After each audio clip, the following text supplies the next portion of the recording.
பொதுமக்களுக்கு ஒரு எச்சரிக்கை. இந்த வீடியோவில் காட்டப்படுகின்ற ஆதாரபூர்வமான உண்மைகளை உற்று கவனித்து பாருங்கள். மக்கள் உயிரை காப்பாற்றக்கூடிய பாதுகாக்கக்கூடிய மருத்துவத்துறை இன்று மக்கள் உயிரை எடுக்கக்கூடிய துறையாக மாறிக்கொண்டிருப்பதை பாருங்கள்.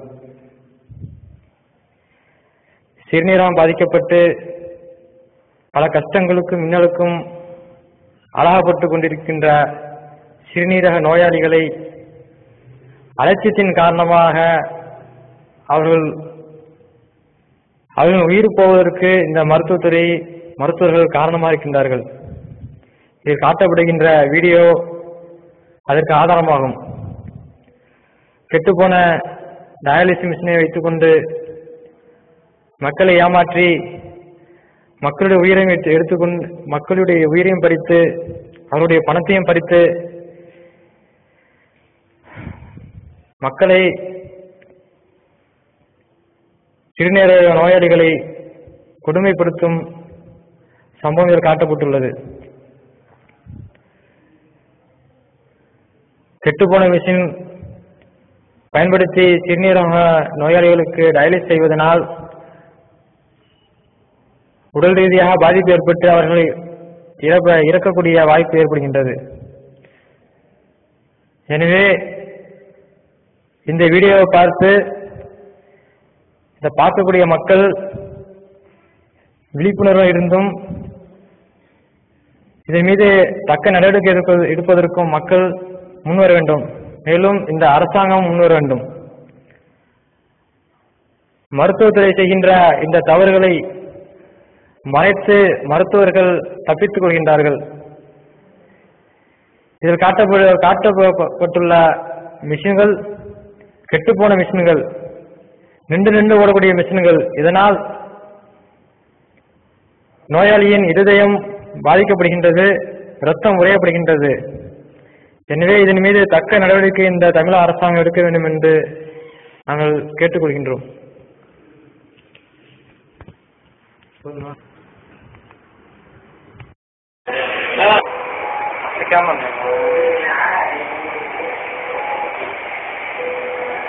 இதுதான் பச்சை. இங்க உங்களுக்கு இப்ப எத்தனாவது இங்க போறீங்க? நாலாவது போறீங்க.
தனியார் மருத்துவமனையில் அடிக்கடி ஏற்படும் இயந்திர கோளாறு காரணமாக அங்கு உயிரிழப்புகள் ஏற்படுவது தொடர்கதையாகி வருவதாக மாவட்ட ஆட்சியர் மற்றும் மாவட்ட காவல் கண்காணிப்பாளர் ஆகியோரிடம் புகார் அளிக்கப்பட்டுள்ளது. அந்த தனியார் மருத்துவமனையில் ரத்தம் மாற்றும் இயந்திரம் அடிக்கடி பழுதடைந்து விடுவதாகவும் இதனால் கடந்த 20 மருத்துவ காப்பீடு திட்டம் அங்க உள்ளது. அந்த மருத்துவ காப்பீடு திட்டத்தை அவங்க தவறான முறையில் பயன்படுத்திக்கிறாங்க என்று நாங்கள் சந்தேகப்படுறோம். ஏன்னா அங்க வரக்கூடிய மக்கள் அதிகமான மக்கள் ஏழ்மையான மக்களாக தான் இருக்கிறாங்க. அந்த ஏழ்மையான மக்கள் அவங்கள இழுத்து கேட்க முடிய ஒரு முடியாத காரணத்தினால தயவுசெஞ்சு இந்த விஷயத்துல வேறு ஒரு உயிரை பாதுகாக்கணும்னு நாங்கள் கோரிக்கை வைக்கிறோம்.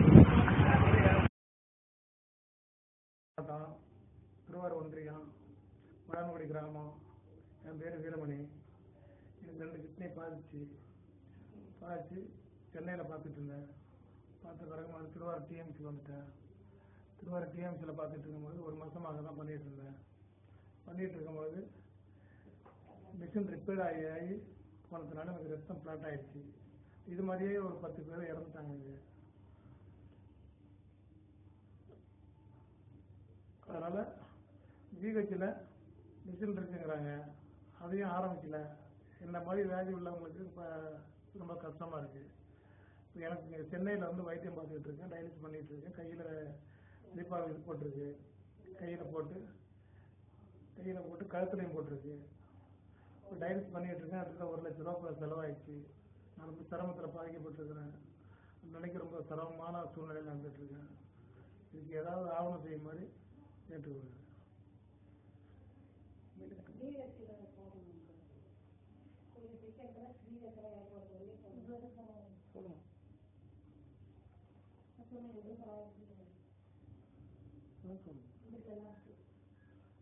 ஒரு லட்ச ரூபாய் சம்பந்தமா எனக்கு செலவாயிடுச்சு சென்னையில். அதுல ஆதாரமான பில்லெல்லாம் இருக்கு.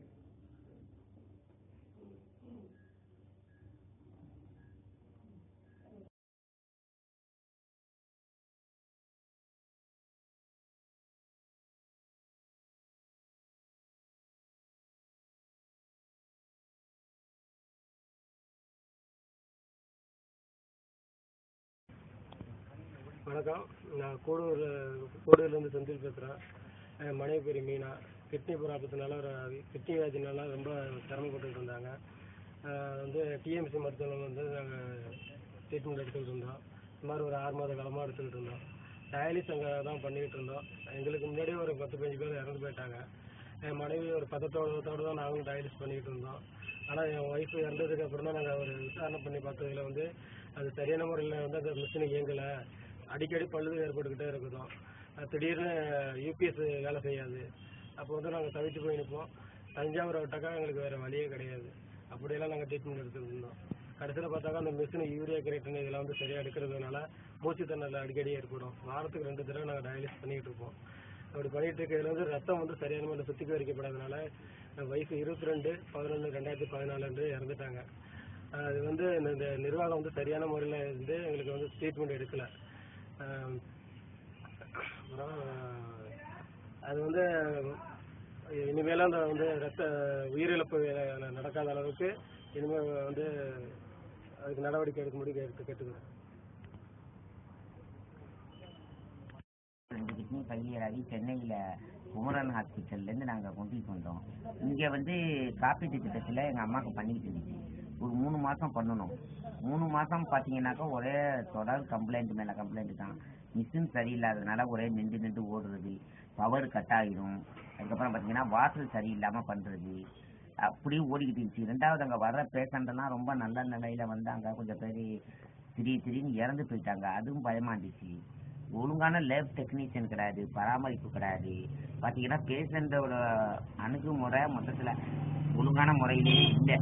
பயமான சூழ்நிலையில் தான் இருந்துச்சு. சமீபத்தில் கூட எங்கள் அம்மாவுக்கு பார்த்தீங்கன்னாக்கா நரம்புல ஏறுறதுக்கு பதிலாக பிளட்டு சதையில் ஏறி பெருசாக கை வீங்கி போனதுக்கப்புறம் அதுக்கு எங்களுக்கு பெரிய செலவாகும்.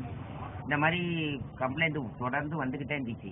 பயமாக இருந்துச்சு. ஏன் கேட்டுக்கிட்டிங்கன்னா அடிக்கடி மிஷின் நின்று போகிறதால இவங்க அடிக்கடி ஃபால்ட்டு பார்க்குறாங்க. ஓடிக்கிட்டு இருக்கும் போத மிஷினை பிரித்து கம்ப்ளைண்ட் அட்டன் பண்ணுறது, அதெல்லாம் ஒன்றும் இல்லை, அதெல்லாம் பிரச்சனை இல்லைங்கிறாங்க. இந்த மாதிரி ஏதோ நாங்களும் எங்களுக்கு அதை பற்றி ஒன்றும் தெரியாங்கிறதால சராசரி போய்கிட்டு இருந்துச்சு. அதுக்கப்புறம் யூரியா கிரியாட்டிவ் செக்கிங் பண்ணி பார்த்தாக்கா அது என்னன்னு பார்த்தீங்கன்னா ஒரே நிலையிலே இருந்துகிட்டு இருந்துச்சு. அப்புறம் ஒரு ஆள் இந்த மாதிரி சந்தேகப்பட்டு தான் என்ன செஞ்சாருன்னு கேட்டிங்கன்னா, பண்ணுறதுக்கு முன்னாடி ஒரு செக்கப், பண்ணினதுக்கப்புறம் ஒரு செக்கப் பண்ணி பார்த்தா அதே நிலையிலே இருந்துச்சு. அது சம்மந்தமாகவும் அவங்க நிர்வாகத்தோட பேசி பார்த்துச்சு, அதுக்கு எந்த ரெஸ்பான்ஸும் இல்லை. மொத்தத்தில் டிஎம்சியில் அங்கே டயாலிஸ் பண்ணிட்டு இருக்கிறது சுத்தமாக சரி கிடையாது. டாக்டர்ஸு காசு பார்க்கணுங்கிற நோக்கத்தில் இந்த மாதிரி தவறான ஒரு அணுகுமுறையை கையாண்டுக்கிட்டு இருக்கிறாங்க. இருக்கிற பேஷண்டையாவது காப்பாற்றணும்டா கவர்மெண்ட் உடனே இதில் தலையிட்டு இதில் ஒழுங்கான முறையில் நடக்கிறதுக்கு ஏற்பாடு செய்யணும். எங்கள் டயரக்டர் இப்போ நான் கூட்டிகிட்டு போய் காரைக்காலில் சுகப்பிரியாவில் இப்போ நாங்கள் பண்ணிக்கிட்டு இருக்கோம். நல்ல நிலையில் தான் இருக்காங்க. ஏதோ வியாதியால் பாதிக்கப்பட்டவங்க அவங்க கொஞ்சம் காலம் வாழ்கிறதுக்கு ட்ரீட்மெண்ட்டு கரெக்டான முறையில் இருந்தால் தான் அவங்க கொஞ்சம் காலம் வாழலாம். இல்லைங்கும்போது பாவம் அவங்க இந்த வியாதியோட எஃபெக்ட் ஒரு பக்கம், இந்த மாதிரி ஃபால்ட்டால் ஒரு பக்கம் எஃபெக்ட் இருந்துச்சுன்னா பாவம்.